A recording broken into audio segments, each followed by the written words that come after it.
Hi guys, welcome back to my channel. If you are new here, my name is Ashley and I would really appreciate if you hit that subscribe button and turn on that post notification so you guys are notified anytime I post a new video.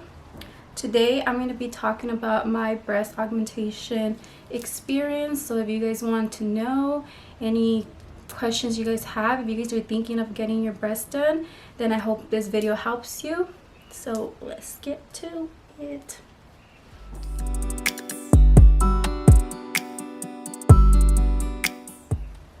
So if you follow me on Instagram, I did post a question for people to ask me any questions they had over my breast surgery. If you don't follow me on Instagram, here are my social media, so you can follow me there.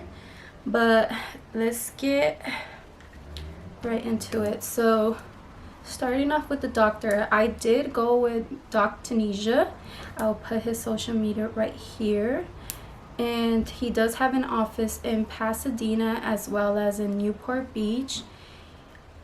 Dr. Taneja is honestly a really nice guy. He's a really good doctor. He makes you feel very comfortable. Any questions I had, he answered them, and he was just very easy to talk to when coming to your surgery or anything like that. So I had my surgery on November 16, 2020. I did it during quarantine. I thought it would be the best time to recover since there's not really much to do. Before surgery, I used to wear, well, I would only wear Victoria's Secret bras because you know Victoria's Secret bras give the girls the push. So in Victoria's Secret bras, I was a 34B. Which is nothing. I don't even think I was that size in like a normal size bra, but Victoria's Secret always gives you a bigger size, so who knows. But I was a 34B. I wore push-up bras. That's the only kind of bras I would ever wear. But now that I got my breasts done, I did go get measured, and I'm measuring at a 34 double D. The problem is that I did anticipate things and I did order a couple bras, but some 34Ds, the 34 double Ds, they do fit me, but others fit me a little tight or others fit me a little big. So I'm not fully recovered yet. I'm gonna be three months post-op on February 16. So I'm not really even supposed to be wearing bras yet. You're not supposed to wear any underwire bras until you complete the year, because if not, your breasts will not completely drop to where they're supposed to be. But that's if you want to know the size from what I was before to what I am now.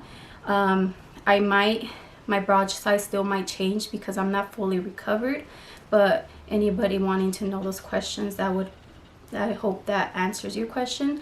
But going on to CCs, because that's what when you're in surgery, that's what they go by. It's called CCs. You don't necessarily go into the doctor's appointment and be like, hey, I'm a size B and I want to be a size C, or I'm a size U. That's not how it works, and that's how a lot of people go into surgery thinking. So on CCs, I have a little card right here. So on CCs, on my left breast, I have 600 cc's, and I got it filled up to 640 cc's. So that's the reason that they're overfilled, is so that they can look a little bit more perkier, because I didn't want them to look perky. And then on my right breast, I have 600 cc's, and it's filled up to 620 cc's. So the reason why one of them has more cc's than the other one is because on one of my right breast? No. My left breast was actually smaller than my right breast, so they did have to put a little bit more in there. And then people ask me what did I get inside my breast. I did get Saline. So I know there's Saline, there's like Saline gummies, and then there's silicone. The reason I got Salines is because the cut is so much smaller, because they don't come, the breast implants don't come pre-made, so they They don't leave you a big scar compared to silicone. Silicone, the breast already comes made, so pretty much the scar will be so much bigger because obviously they need to fit all that in there.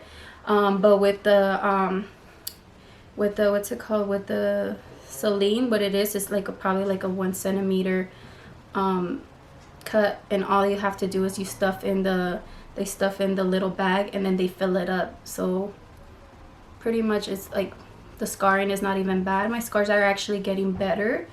I am putting scar cream on them, but you can't even see them because my breasts are starting to drop. So now that they're dropping, you can see that the boob is like it's on top of the scar. But the scars are really small. I'll try to show you just a little scar. As you can see, it's not that big. It's really tiny, and that's only because I'm lifting my boob. But if I drop it, you're not gonna really be able to see it.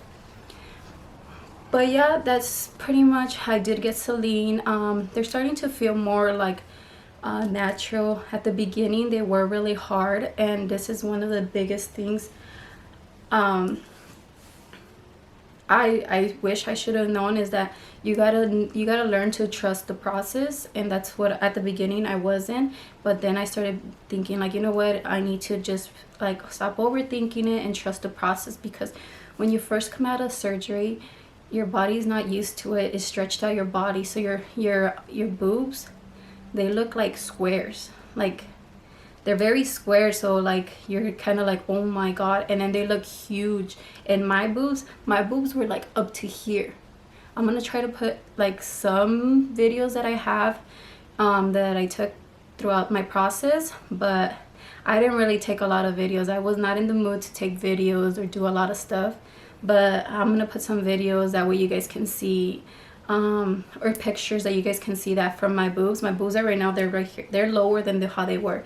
They were like literally up to here. Like I felt them up to my neck. But I trust the process and everything, and I was just listening to the instructions of what I had to do on recovering and everything. And now my boobs, they're looking so much better. As you can tell, they're dropping even more. Right now I have a sports bra, so they are holding them together. Well, because I was told that if I'm gonna get back to working now, I do have to wear a sports bra that's gonna put my girls together, because I don't want my boobs to be dropping too much. You know, you don't want saggy boobs either, so that's what you need to be taking care of. But also you don't want to wear the underwire bras, because then if you wear the underwire bras, your boobs are not going to drop to its full potential to where they need to be. So that's a little pointer right there. Okay, now we're gonna talk about recovery. So I could say as soon as I went in like at 6 in the morning. I did get my breast done with my best friend, so we went together. She went in before me. We were literally doing paperwork and stuff for like not even like 20 minutes, 30 minutes, and then we just pretty much were waiting till the doctor got there. Once the doctor got there, they started calling people in order, and my best friend went in before me. Then I went in, and when you go in, they check you again to make sure that you are not pregnant or anything like that. That way they can perform the surgery. Then they put you in a gown. They put you in a little hairnet. I'm gonna put a little picture right here. This is what I was wearing.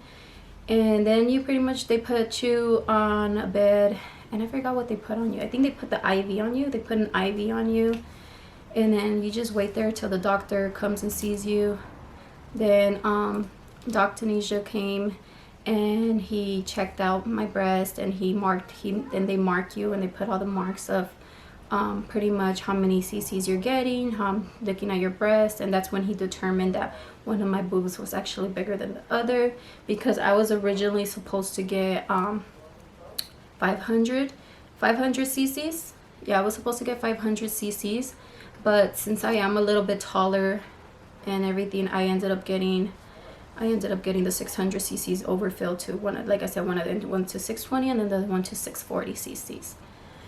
So yeah, then he marked me, and he told me that I actually could get bigger because I'm 5'7", and at that time I weighed 160 pounds, so I'm pretty tall. and like I'm not just that, but I'm pretty big boned, so that's why I was able to go a big size. I wouldn't say like my boobs look like huge, but I feel like they're proportioned to my body, and that's what I really like, that he proportioned me to my body. I feel like I don't like, personally I don't feel like I have like porn star boobs, because I've seen porn star boobs. But yeah, overall it wasn't bad. Once I went in, once he came in and everything, then I had to wait to go into the surgery room, and all I remember is going into the room, and that's when I started to get like really nervous. I started panicking a little bit, and you go into this cold room, they lay you down, and I just remember putting my arms to the side, and then they tie my arms, and then I just remember one of the doctors that's in charge of the anesthesia, he's putting anesthesia on me, and I just remember looking at him, and that's all I remember after that. Then I just remember waking up. I just remember like them trying to wake me up, and I did have a little trouble when I woke up breathing. They did have to put the little mask on me because I was having trouble breathing, but I did let them know, like I wasn't making a big deal out of it. I just kind of told them like I am having a little bit trouble breathing. So then they put the mask on me, and they had me there for a little bit, and they called my sister to come pick me up because she's the one that drove me. And then I just remember when she came, she was telling me I look like mad. I'm gonna insert a picture right here. I look ugly, but yeah, that's me right there. But she said I look mad. I guess I kind of do look mad in that picture, but I wasn't mad. I was just trying to grasp everything that was going on. And then she said that I literally just looked down, and then I looked scared because I was like, oh shit, I have boobs now. But other than that, yeah, like the car ride home, I didn't feel nauseous. I wasn't in pain or anything. And then I got home and I took my meds, and I was literally not feeling no pain. Like when I came home, like there was no type of pain, and I would just sleep, and then I would just wake up and eat and take my medicine again. It wasn't until, I would say, around 3 in the morning is when I started feeling like a lot of pain, where like I couldn't take it. That was when I don't know if it was like super bad, but it was like more of I felt the pain more, and I couldn't go to sleep. I was like, my sister had to sleep right here with me just in case, because I couldn't get up or anything. So I was feeling the pain to another level, and I ended up having to wake her up, and she just didn't know what to do. So we ended up calling the on the card, it has like the little there's a number where you can call after hours. So we ended up calling them, and the lady ended up telling my sister, just give her another Norco, and she'll be okay. Just don't give her another muscle relaxer. And she was just like, okay. So then she gave me the Norco, and once I took the Norco, within 15 minutes I was out for the rest of the night. Other than that, the rest of the days, I mean, it was like minimal pain. I wouldn't say that bad. I would say like a 3 or 4. It honestly, I just felt like the pain, because I couldn't really, like if I was like laying down like elevated, I couldn't really get up by myself. I felt too heavy. So I would have to have my sister put her hand in my back and help me sit up. That would be like the only way I can get up. Other than that, I didn't really feel pain. I think that was the most painful part, when she would have to sit me up. But other than that, yeah, you just have to, when you're in recovery during that time, you can't just be laying in bed all the time too, because since you did have anesthesia in your body, and you could develop clots. They say you could develop clots, especially on your legs. It is good to at least get up and walk, not so much, but walk a little bit, like for like 5 minutes or so. Just walk back and forth to get your muscles going and your blood flowing throughout your body. As well as they start telling me that you needed to start moving your arms, because you don't want your arms to just become dead all the time, because it's really hard. Like you can't even pick up your arms like high. Like your arms are literally like, you're literally just like moving them little by little. So that's another thing they told me, that I did have to start moving my arms. And yeah, other than that, I waited. So I got surgery on Monday, November 16th, and I went to go see the doctor by Friday that same week. And that's when they started they just checked on me, and they just were making sure everything was good. I still wasn't allowed to massage my boobs yet, from the first visit. I think it was till the second visit that I went, which was like a week after that I went. So pretty much 2 weeks after is when I was finally able to massage my breast. And what they start telling you to do is you literally have to put your finger here and you have to massage it going that way. So you have to just do that. So I was only able to do that on both my breasts. They do ask you to get like some type of oil. I had coconut oil, like the ones that the pregnant women use. I had the coconut oil, and I would just put it right here, and I will massage it, because obviously you want your boobs to soften up. You don't want them to be so hard. You do obviously have to wait till they tell you to start massaging your boobs. So yeah, so I was literally just going like this, on only not to the top, only like up to where my nipple was. So that's up to where I was massaging it. And then probably the following time I went after, which was probably, I think I was already, no, yeah, the following time I went over there, that's when they told me that I needed to start massaging the bottom, which was right here. They said it was okay to like squeeze the bottom part now.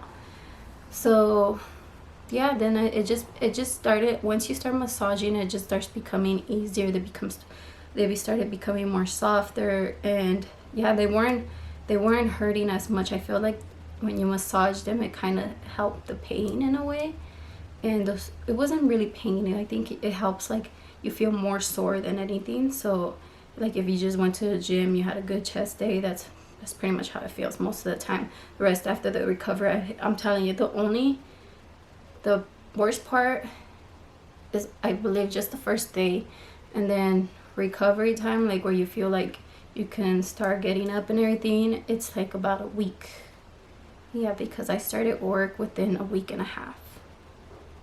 Yeah, I think so. Yeah, I started work within a week and a half. So it's honestly not that bad. Breast augmentation, recovery, and everything, it's not that bad. I highly recommend it if you're looking to do it. I do recommend you guys do research on your own to see what doctor fits you, who do you feel most comfortable with. That's just my personal experience with Dr. Taneja. I did really enjoy it. And yeah, now on pricing, so for the breast augmentation, it is $4,500. When you book your appointment, you do have to give like at least a $500 deposit down, and then 10 days prior to your surgery, you do need to pay the rest. I decided to give half, and then 10 days prior to my surgery, I did give the rest. But also the expense went up because it's your preference, but I just got it from there. So you do need a surgical bra, and this is what it looks like. It has the little hooks right here. Yeah, it looks like a grandma's bra, but you need your surgical bra. And this bra is $60. I did get it from them as well. And this is what pretty much you're gonna be wearing for at least a month and a half. And yeah, so with this, it goes to like $45.60. And that's just the surgery and the bra. Besides the surgery and the bra, you do need to go get lab work done to check everything, make sure you're good from anything going wrong before surgery, and that comes out to another $150. And besides all that, you need to also get your medication. I personally don't know how much it would be if I didn't have insurance, because I think my insurance covered my medication, and it was a total of 4 medications, and I think my medication I ended up paying like no more than $25. But I believe if you don't have insurance, it does come out to like $100 more. But yeah, it's not that bad. The 4 medications that they do give you is an antibiotic. They give you this other medication for nausea. They give you muscle relaxers, and then they do give you Norcos as well. So those are the 4 medications you are going to require to need. And you do need to have these medications before surgery. You need to take them in with you. And that way, as soon as you're done with surgery, you can take the medication, especially the nausea one, because a lot of people do get nauseous. I personally didn't. I took the medication. I think that's the only time I ever took the nausea medication, when I got out of surgery. But regardless, you still need to buy all 4 medications. So I would say it's not even more than $5,000 if you are looking to get the Saline ones. If you're looking to get silicone, I think the price is more. You can check out Dr. Taneja's Instagram or his website. I do believe they do have the prices there for silicone if you're looking for that. Other than that, it's not that pricey. It's pretty, I would say it's pretty cheap, because I've met people that have paid like $8,000 or close to 10 grand and just for breast augmentation. So it could get expensive depending on the doctor you go to, the location you go to. And yeah, that's pretty much, I feel like I covered most of the stuff. Let me check my questions, because I want to make sure I covered everything. Oh, during recovery, I think there was one thing that it was annoying, which was you can shower for the first 2 days, so that felt nasty. So make sure you shower right before you go. Another thing that made those 2 days without showering easier is if you braid your hair. I had my hair in 2 braids, tight braids. That way I didn't even have to struggle with combing my hair, because remember, you're not going to be able to lift your arms or anything. So yeah, braid your hair. I recommend just braid your hair, will be easier. And another thing that sucked was in the beginning, I was honestly not able to shower myself, so my sister had to shower me. And I know it's a little TMI, but when I went to the restroom, I couldn't even wipe myself. My sister had to wipe me. The good thing is that good thing and bad thing is that you are constipated because of all the medication you are taking, so you do not have to go number 2. But the sucky part about it is that you get super bloated, like your stomach looks like you're pregnant or something.